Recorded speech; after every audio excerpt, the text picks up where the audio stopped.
Hi, I'm Professor Alejandro Enriquez, and I'm recording this video to talk a little bit about success strategies in college.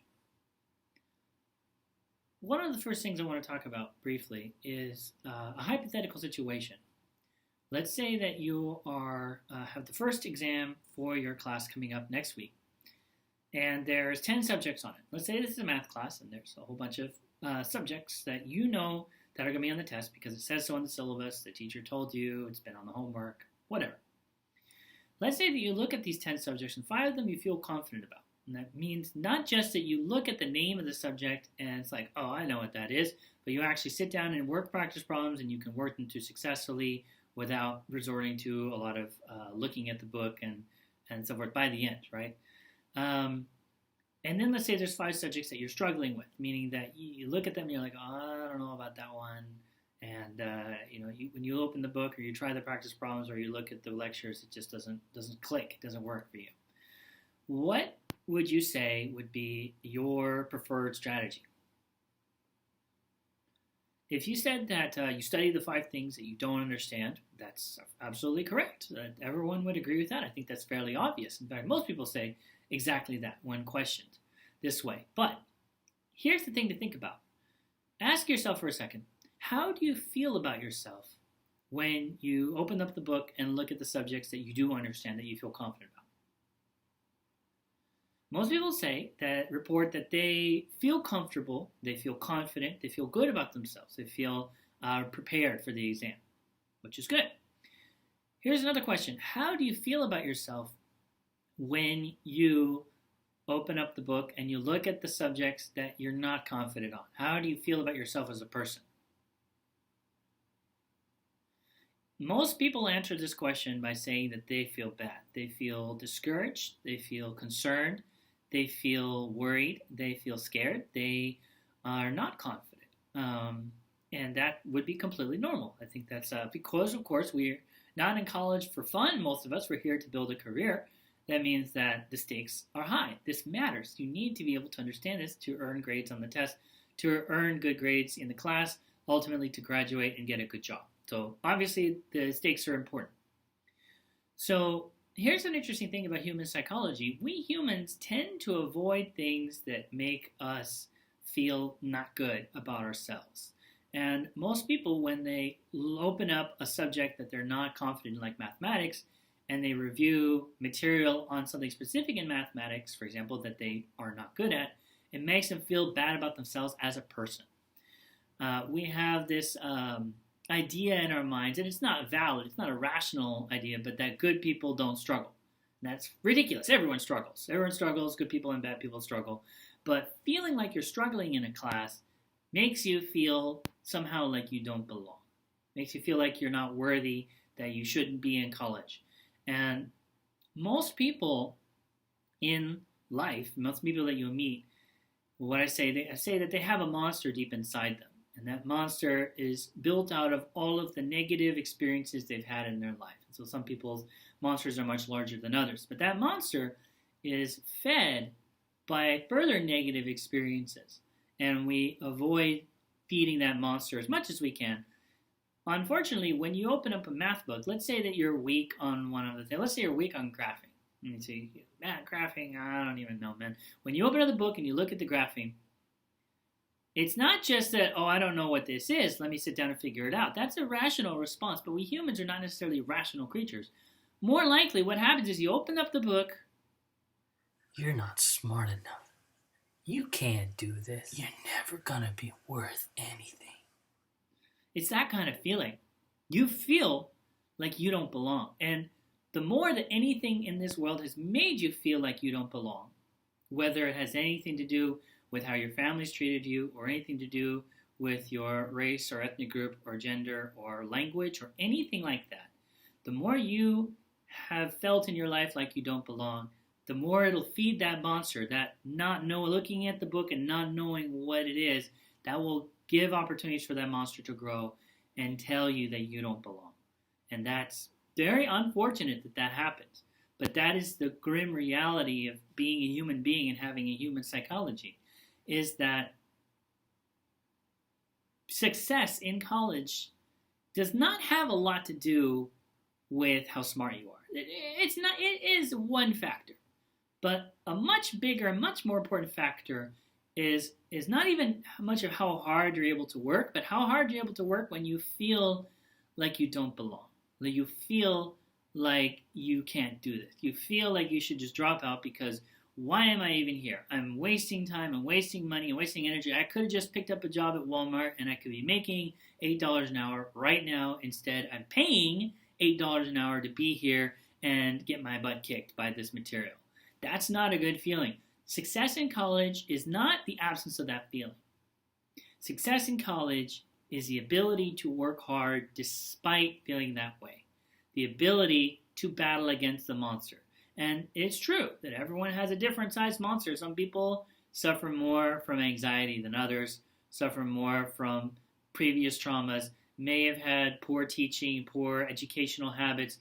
And of course, having a support system in place to help you get through that time can be incredibly helpful.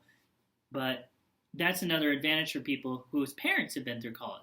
If your parents have never been through college, they don't know what to expect. They don't know what it's like. They may, even if they want to be supportive, they may have no idea how to do that.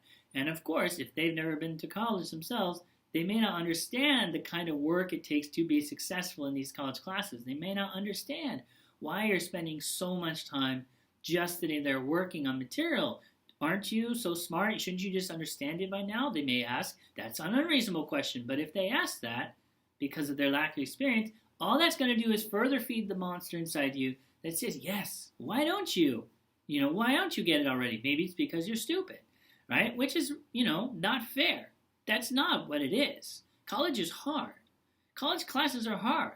Because if they were easy, if it was just that easy to punch your ticket to a better job, everyone would do it. But not everyone does. Because confronting the feeling that you don't belong and pushing through to still master the material, in fact, master it at a higher level than what you need to in order to do well in the test, that's what true success requires. And unfortunately, if you're an anxious personality type and the monster is very present and is constantly trying to find any opportunity to remind you that you don't belong, to remind you that you shouldn't be here, that you're wasting time and money and energy, you're going to have to over-prepare to the point where the test is so easy for you that you can be successful on it while at the same time battling your own anxiety over it. And that's a very unfortunate and unfair reality of the world we live in. That test anxiety can hold you back, can make it harder for you to be successful, and in order to be successful, you will have to over-prepare. The reality is that everyone is struggling with something different. And of course, making time for college is one of the most basic, important things you can do. Making time to study and not just winging it. Winging it usually works fine in middle school and often even in high school. And in college classes that are very meaningful, it almost never works. And so that means that, unfortunately, part of what happens with the college experience is that people often will not necessarily be able to put in the time to be successful in the first test. And that's partially just from habits of high school. Well, I think I got it. I looked at it. It looks okay, so I'm going to just do the same thing on the test, and it'll be fine. Because in high school, it was fine. And then in college, it wasn't fine. And that's one of the motivations is having to budget your time between any work you may be doing, any family issues you have, any friends or significant others that are demands on your time. But another piece of the puzzle is that it's also hard to budget time for things that make you feel bad about yourself. And so if you're kind of not really, you're a little shaky with the material, that really should be an indicator for you to spend more time on it. But unfortunately, it often means you end up spending less time because we humans naturally avoid things that make us feel bad about ourselves. We want to avoid feeding the monster. Because once you start feeding the monster, it starts growing, then you have to struggle with that and spend energy on that you don't want to, that you don't have the time for. So you end up avoiding studying the things that you don't understand. Then often the exam scores on the first exam are very low in a lot of really challenging classes because people did not realize how much energy they had to budget, how much time and energy and studying they had to budget for it. And this, unfortunately, for students this may be a wake-up call. It may be a wake-up call opportunity for students, but often it unfortunately results in the monster getting fed by that answer because now you took a test and the monster sees that you did poorly, and it's now twice as loud. You're wasting your time. You're never going to graduate. See what I'm talking about? So now you have to make up what you learned, what you were supposed to learn for the first test. You have to go back and learn it even better so that you're strong in the next material. But you're doing that while at the same time, now the entire class has become something that feeds the monster. Now, anytime you open your algebra book, it suddenly is scary because this is something that's making you question whether you belong in college. And so the longer you can defer that, the longer you can defer the pain of grappling with the monster, the worse it's going to be when it finally comes calling, whether that's one of the later exams or the final exam. And unfortunately, many students get trapped in this vortex because they end up not studying enough, so they do poorly in the test, so that makes them feel worse about the material so that they avoid studying even more. They get caught in a spiral, and they end up dropping out. That's actually very common, unfortunately, that students will go through this spiral and end up dropping out of college. And that's usually because they did not get a good start on the material, that they weren't aggressive enough at studying in the beginning. There's a math puzzle that I saw years ago that I'll share here briefly with you. Let's say that there's a sequence of numbers here, and you can test what number comes next. So that means you can get as many guesses as you want. You can ask as many questions as you want, but in order to determine what the pattern is. And so most people would look at this sequence, and they would say, does number 36 fit this pattern? And the answer is yes when you test it. And so then most people immediately say, oh, okay, got it. The pattern is the next number is the x squared. The next number in the sequence, the number of the term in the sequence squared. And that's actually wrong, because the actual real answer is that the next number will be valid if it's larger than the previous number. But most people don't test that. They don't go through and say, okay, 36, that worked. Did 35 work? Did 37 work? Did 20 work? Did 5 work? They don't go through and test all those, even though logically, if you only get one guess at the right rule, you should test as many possible numbers as you can. But people don't like the sound. And that's why people tend to fail this test. And that's also why people tend to fail their first exam in the hardest classes in college, introductory level of college, like Introduction to Anatomy and Physiology, like College Algebra, like Introduction to Chemistry, and so forth. Because to grasp that, we have to put yourself to the test before the test. Before the test comes, you already have to try the questions that are in the book, right, or online, and you attempt them, and when you fail them, you need to retest them until you got it. That's what true success is. But doing that requires you to confront the possibility that you might get it wrong.